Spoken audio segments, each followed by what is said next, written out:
당나라가 중국 대륙을 통일하고 백제 고구려를 차례로 멸망시킨 후 돌궐까지 굴복시키면서 동아시아에서 당나라를 대적할 만한 나라는 찾아볼 수 없었습니다. 당나라의 눈의 가시 같은 고구려가 사라지고 당나라가 천하의 주인이라고 생각하고 있을 때 서역을 지배하며 당나라를 압박하는 나라가 있었습니다. 그 나라는 바로 토번이었습니다. 토번은 티베트의 옛 왕조입니다. 이런 토번의 전성기를 이끈 재상이자 명장이었던 인물이 있었습니다. 그가 바로 가르친닝입니다. 재상 가르통첸의 둘째 아들이었던 가르친닝은 667년 아버지가 죽자 군권을 이어받았고 685년 맏형 가르친네가 죽자 재상직까지 겸하게 되었습니다. 과장이 있을 수 있겠지만 가르친닝은 50번의 크고 작은 전투에서 단 한 번도 패한 적이 없는 불패의 토번 장군이었습니다. 토번은 가르친닝을 앞세워 그 당시 세계 최강의 군대였던 당나라 군대와 여러 차례 일전을 치룹니다. 669년 당 고종은 서린기를 나살도 행군 총관으로 임명하고 토번 공격을 명합니다. 이에 서린기는 10만 대군을 이끌고 토번으로 진격합니다. 토번의 가르치닝은 군을 이끌고 청해호 남쪽의 대비천에서 당군과 일전을 벌였고 대비천 전투에서 당나라군은 토번군의 대패를 당하고 맙니다. 거기에 더해 서린기를 포함한 여러 당나라 장수들이 포로로 잡히게 됩니다. 이때 가르친닝은 포로로 잡힌 당 장수들에게 훈계를 하고 살려보내줍니다. 이후 서린기는 패전의 책임을 지고 한때 서인으로 강등당하기도 합니다. 대비천 전투의 패배로 인해 기세등등하던 당나라의 위상이 실추되었습니다. 대비천 전투의 여세를 몰아 670년에 가르친닝은 당나라가 장악하고 있던 서역을 공격했고 그 결과 당나라 안서도읍에 속한 안서사진이 토번의 영토가 되어 서역을 지배하게 됩니다. 토번이 강성해지는 것을 경계하던 당나라는 678년 이경현과 유심내에게 18만 대군을 이끌고 토번을 침공하도록 명합니다. 이번에도 청해호 부근 지역인 승풍령에서 가르친닝은 전략을 통해 당군을 섬멸하고 지휘관인 유심내까지 사로잡아 버립니다. 승풍령에서 대승을 거둔 토번군은 오늘날 청해성 지역을 완전히 장악할 수 있었습니다.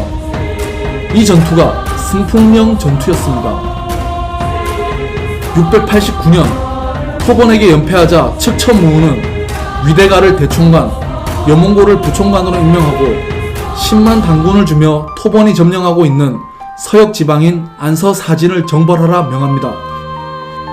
이에 맞서 가르친닝은 인식과 강호로 토번군을 이끌고 당군과 대치합니다.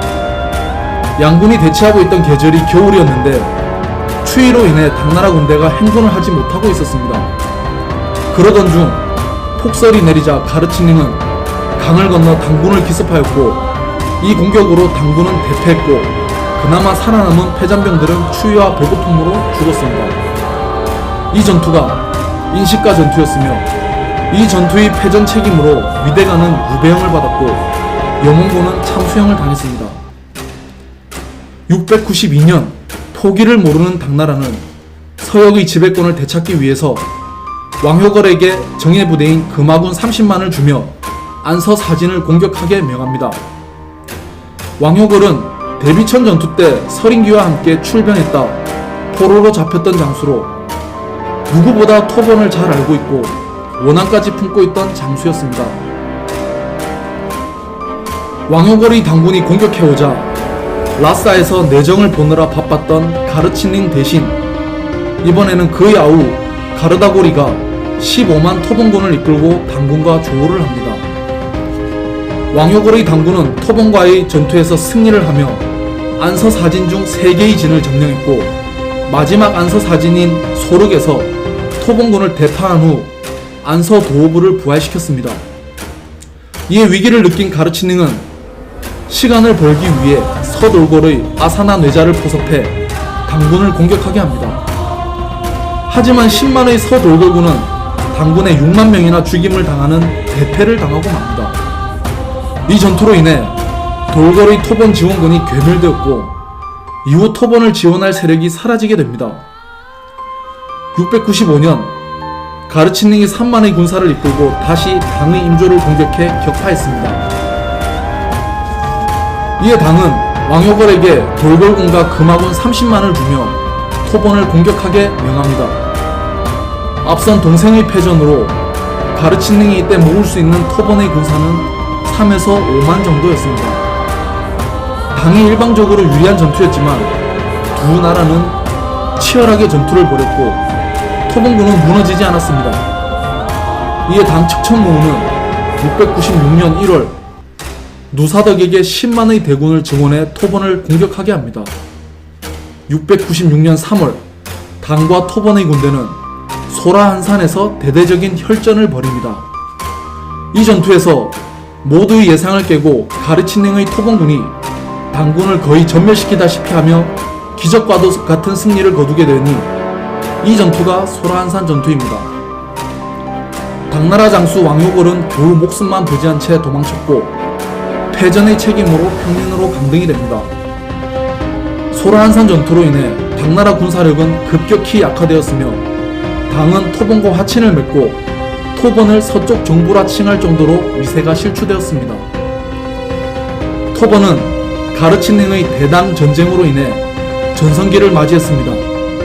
특히 가르 가문은 토본 내에서 막강한 영향력을 행사했습니다. 가르치닝은 대당 전쟁뿐 아니라 토본 내 반란 진압에서도 활약을 합니다. 676년 34대 잼뽀 망송망첸이 죽은 것을 알고 토본의 속국인 향순국이 반란을 일으켰지만 가르치닝이 진압을 하고 별다른 응징을 하지 않고 마무리하였습니다. 하지만 1년 뒤인 677년 샹순국은 다시 한번 반란을 일으켜 토본의 백성들을 죽였습니다. 이에 가르치닝은 이를 진압하고 이전과는 달리 반란군을 모조리 죽여버렸습니다. 토본의 35대 잼뽀인 치둑송체는 6살의 나이에 왕위에 올랐던 인물로 699년 장성하여 왕권 강화를 하기 위해 노력을 했습니다. 이때 그의 왕권 강화의 걸림돌로 작용하는 것이 가르 가문이었습니다. 치둑송체는 가르치닝을 견제하기 시작하였고 그에게 사병과 재상직을 내려놓으라 위협했습니다.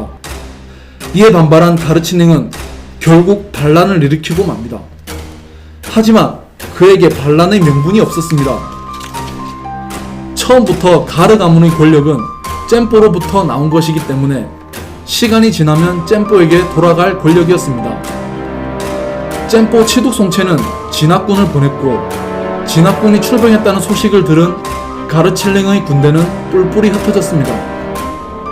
모든 것을 체념한 가르치닝은 자신의 대를 잇기 위해 장남 가르공린을 당나라에 망명 보냈고 자신은 자결을 하여 생을 마감합니다.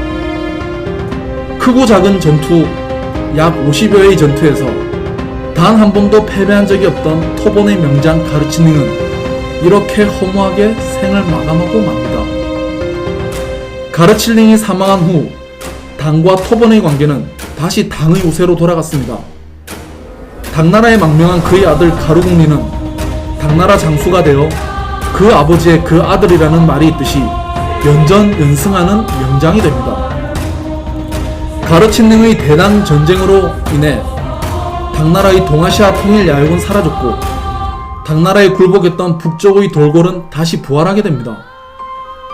당나라가 토본과의 전쟁에 집중하는 사이 당의 속국 취급받던 신라는 조금씩 영토를 확장시켜 나가며 당나라를 몰아냅니다. 또한 만주 지역에서는 멸망한 고구려 유민들이 부흥운동을 일으켰고 대조영이 발해를 건국하였습니다.